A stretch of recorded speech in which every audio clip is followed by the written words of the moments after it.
Assalamualaikum warahmatullahi wabarakatuh. Kami dari kelompok 8 akan mempresentasikan hasil kerja kami dengan judul materinya yaitu investasi di sektor real. Dengan saya sendiri Nurul Izzah NIM 19050214 dengan anggota yaitu Wiwik Asdiana Jayanti 1905020226, Olivia Wardani Rahil dengan NIM 1905020338, Dewi Wulandari dengan NIM 2005020006, Ririn Dwi Anggriani 2005020229. Baik, di sini saya sebagai pemateri pertama akan menjelaskan tentang pengertian investasi sektor real. Apa sih investasi sektor real itu? Yang dimana jenis investasi yang asetnya real atau nyata, yang artinya aset investasinya terlihat dan bisa dipegang secara langsung. Sedangkan investasi sektor finansial adalah investasi yang cuma bisa terlihat pada sebuah cek, kontrak, atau dokumen lainnya. Investasi pada properti dan emas termasuk sebagai investasi sektor real. Selain itu, investasi ini juga meliputi penanaman modal pada usaha yang bergerak pada sektor real. Demikian materi pertama dari saya, akan dilanjutkan oleh pemateri kedua. Bismillahirrahmanirrahim. Assalamualaikum warahmatullahi wabarakatuh. Perkenalkan, nama saya Wiwik Asdiana Jayanti dengan NIM 190502026. Di sini saya sebagai pemateri kedua akan menyampaikan materi yakni mengenai jenis-jenis investasi pada sektor real. Baiklah, langsung saja. Investasi yang pertama adalah investasi berupa investasi emas, di mana seperti yang kita ketahui, emas sudah menjadi investasi yang paling lama dan tentunya menjadi salah satu pilihan instrumen favorit sampai saat ini. Karena sekarang kita tidak harus membeli emas terlebih dahulu untuk bisa berinvestasi emas, melainkan kita bisa bergabung kepada platform online seperti aplikasi pegadaian online dan aplikasi menabung emas online lainnya yang sudah bisa memberikan kamu pilihan dengan berinvestasi emas. Investasi yang kedua adalah investasi properti, di mana investasi properti adalah jenis yang termasuk dalam investasi sektor real yang bisa memberikan keuntungan yang cukup tinggi. Hal ini dikarenakan kenaikan harga properti sangatlah cepat, bahkan kita tidak perlu hitungan waktu, dalam beberapa hari saja harga properti bisa naik secara drastis. Investasi selanjutnya adalah investasi modal bisnis. Nah, investasi modal bisnis ini adalah investasi sektor real. Artinya, untuk menanamkan sejumlah uang yang dijadikan sebagai modal oleh pemilik bisnis yang dimodalkan.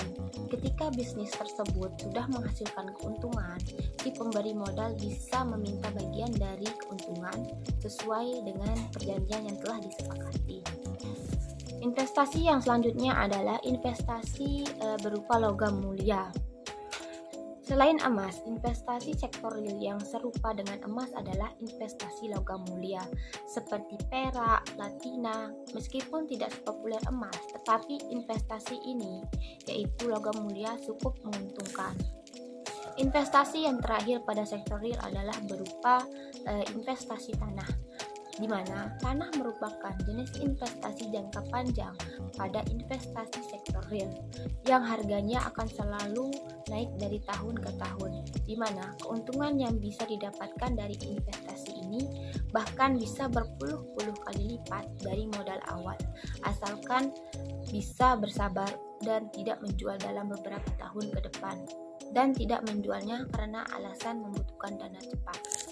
Sekian materi yang bisa saya sampaikan, kurang dan lebihnya saya mohon maaf. Akan dilanjutkan oleh pemateri selanjutnya.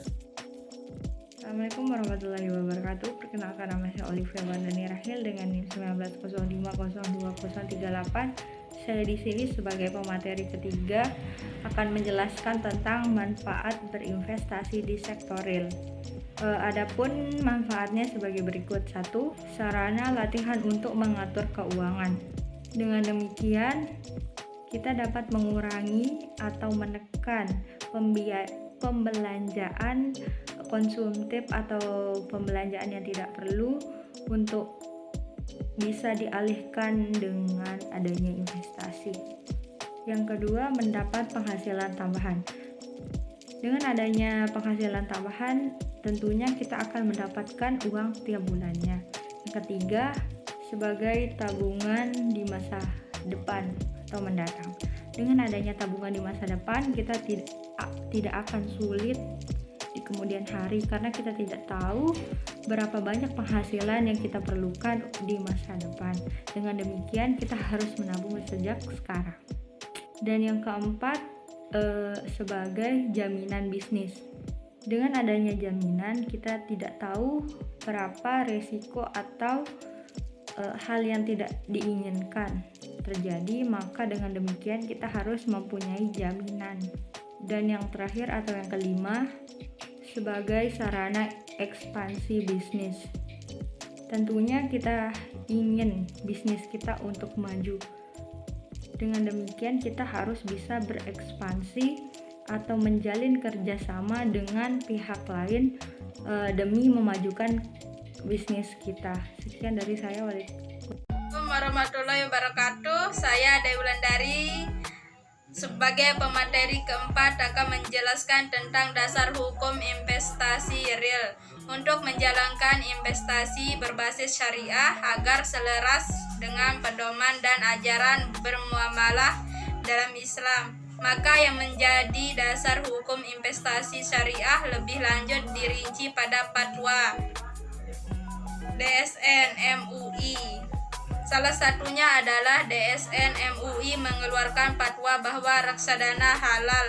Bahkan Dewan Syariah Nasional Majelis Ulama Indonesia DSN MUI telah mengeluarkan fatwa resmi nomor 20/DSN MUI /6/2001. Dalam fatwa tersebut disebutkan bahwa umat Islam diperbolehkan untuk melakukan investasi reksadana. Sekian dari saya. Assalamualaikum warahmatullahi wabarakatuh. Bismillahirrahmanirrahim. Assalamualaikum warahmatullahi wabarakatuh. Perkenalkan, nama saya Ririn Dwi Anggraini dengan nomor NIM 2005020029. Di sini saya sebagai pemateri terakhir akan membahas tentang dampak investasi di sektor real. Ada 3 dampak dalam investasi ini.